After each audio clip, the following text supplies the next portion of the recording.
If you ask a disagreeable person what he wants, say, or she wants, they'll tell you right away. They know. It's like, this is what I want and this is how I'm going to get it. But agreeable people, especially if they're really agreeable, are so agreeable that they often don't even know what they want, because they're so accustomed to living for other people and to finding out what other people want and to trying to make them comfortable and so forth, that it's harder for them to find a sense of their own desires as they move through life. And that's not, look, there's situations where that's advantageous, but it's certainly not advantageous if you're going to try to forge yourself a career. That just doesn't work at all. And so even though on average men and women aren't that much different in terms of their levels of agreeableness by the group, if you go out and you look at the extremes, they're very different. So all of the most agreeable people are women and all of the most disagreeable people are men. And the thing is, the extremes are often what matter rather than what's in the middle. And so one of the ways that's reflected in society, by the way, is there's way more men in prison.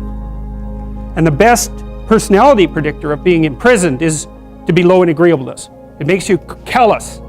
Now you might think, well, what's the opposite of compassion and politeness? And the answer to that is, I think it's best sort of conceptualized as a trading game. So let's say that we're going to play repeated trading games.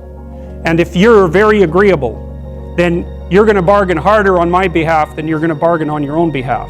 Whereas if you're very disagreeable, you're going to do the reverse. You're going to think, I'm in this trading game for me, and you're going to take care of your own interests. Where an agreeable person is going to say, no, at best this is, at worst this has to be 50-50, but I'd like to help you every way I can. One of the things you have to be careful of if you're agreeable is not to be exploited, because you'll line up to be exploited.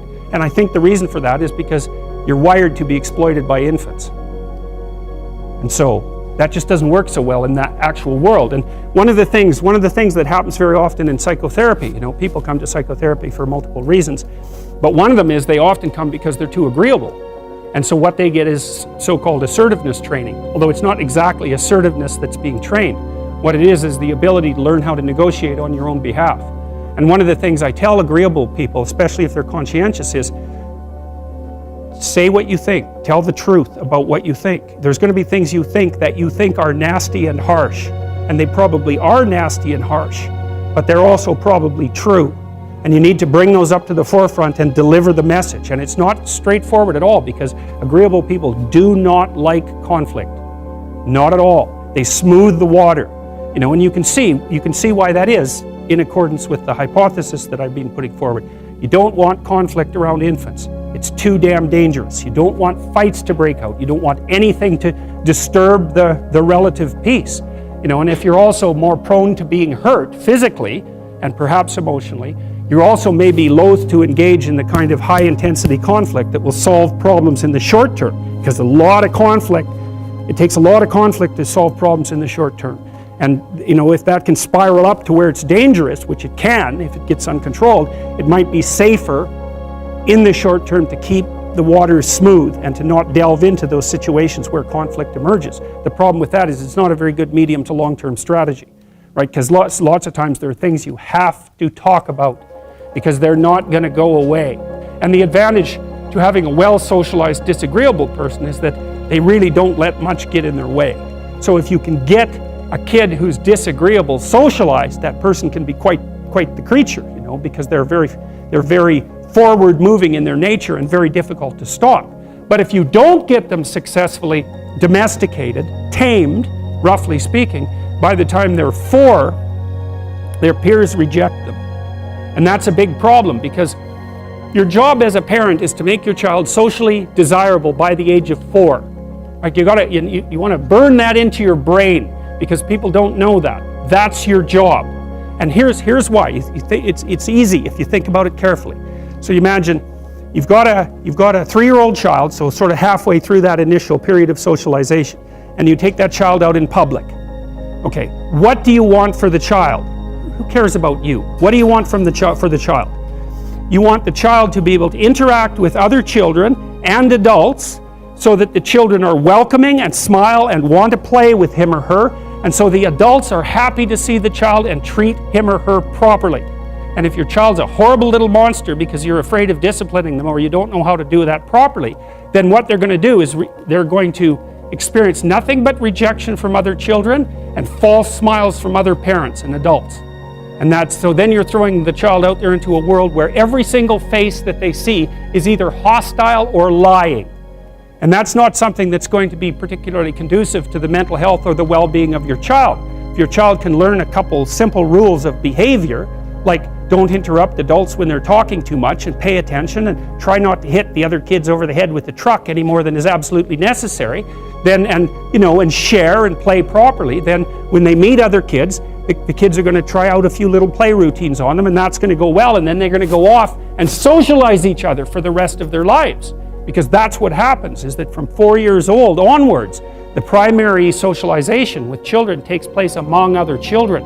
And so if the kids don't get in on that early, they don't move into that developmental spiral upwards and they're left behind. And you can imagine how terrible that is, because a 4-year-old will not play with another 4-year-old who's 2. But a 5-year-old certainly will not play with a 5-year-old who's 2, right? Because the gap is just starting to get unbelievably large. And so the kids start out behind, and then the peers leave them behind, and then those kids are alienated and outside the peer group for the rest of their life. Well, those are the ones that grow up to be long-term antisocial, right? They're already aggressive. It doesn't dip down. Now, what happens to normal boys, roughly speaking? Imagine the aggressive 2-year-old types. They get socialized, so their level of aggression goes down, and then they hit puberty and testosterone kicks in, and bang, levels of aggression go back up. And so that's why males are criminals between the ages roughly of 16 and about 25. So, and it matches the creativity curve, by the way. It's so cool. If you look at the spike of creativity among men, 16 to 25, then it starts to go down. Criminality matches that absolutely perfectly. So that's quite cool. So, and the testosterone levels raise the average level of aggression among men. It's more dominance than aggression, actually, and testosterone is by no means all bad. And then it starts to decrease at about age 25 or 26, which is usually when men stop staying up late at night, stop drinking as much, develop a full-time career, and take on the burdens and responsibilities and opportunities that are associated with a long-term partner and family. And so, well, so that's the development of what I would call predatory aggression, because I also think that the agreeableness distribution is probably something like predatory aggression versus maternal sympathy. It's something like that. So if you look at other mammals that are predators, because we're predators as well as prey animals, if you look at other animals like bears, the male bear has absolutely nothing to do with the raising of the infants. In fact, the female bears will keep the male the hell away because he's likely to kill the infants and maybe even to eat them. So there's no maternality at all in solitary male mammalian predators. It's really useful to investigate the viewpoints of people who have opposing views to yours, because they'll tell you things. Not only will they tell you things you don't know, they'll also tell you how to see the world in ways that you don't see it. And they'll also have skills that you don't have, that you could develop. So for example, if you're an introverted person, it's very useful to watch an extroverted person, because the extroverted person has ways of being in the social world that aren't natural to you, that you can use to improve your toolkit. And if you're disagreeable, one of the best things to do with disagreeable people, especially if that's alienating them from other people, for example, because it can, people treat you like you're a selfish, arrogant son of a, maybe that's because you are. It's like, okay, so what do you do about that? One of the most promising treatments, let's say, for that is get the person to do something for someone else once a day, just as a practice, and learn how to do it. Maybe you can wake the circuit up, if you think that it's lying dormant in you, which is probably right. I think we have a very wide range of propensities within us. Some are switched on, genetic propensities. Some are switched on, but I think that if you put yourself in the right situation or walk yourself through the right exercises, you can switch some of these other things on as well. But it takes work and dedication and discipline. I would say, generally speaking, if you want to adapt yourself properly to life, you should find a niche in the environment that corresponds with your temperament, right? You shouldn't work at cross purposes to your temperament because it's just too damn difficult. But having done that, then you should work on developing the skills and viewpoints that exist in the space opposite to your personality, because that's where you're fundamentally underdeveloped. And that way I think you can extend out your temperamental capability across a wider range. And to me, that's roughly equivalent as bringing a richer toolkit to each situation. You know, so if you're hyper extroverted, you should probably learn to shut up at parties now and then and listen just to see what's going on, to see if you can manage it, you know. And if you're introverted, well, then you should learn how to speak in public and to learn how to go to parties without hiding in the corner and saying nothing to anyone. You know, and if you're agreeable, then you need to learn how to be disagreeable so people can't push you around.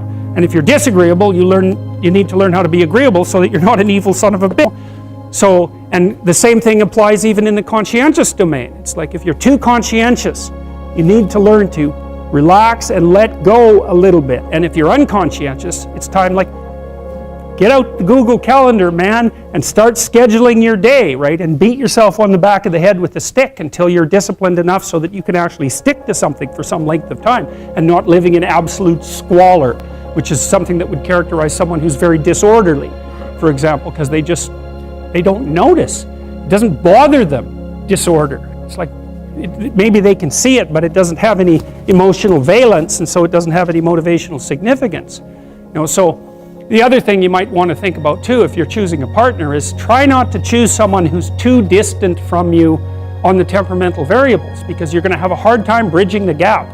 You know, it's hard for an introverted person and an extroverted person to coexist. And it's really hard for an orderly person and a disorderly person to coexist, because they will drive each other nuts. Why don't you pick up? Why are you so obsessed by it? That's the basic argument, you know. So it's useful to know about your temperament so that you can negotiate the space with your partner as well. And I don't think you should try to find someone who's exactly the same as you, because then you don't have the benefits of the alternative viewpoint. But you got to watch it, because you may hit irreconcilable differences of various sorts. And I've seen that most particularly among couples who are high and low in openness. That's a rough one. And also high and low in conscientiousness. That's another rough one, because they just cannot see how the other person sees the world at all.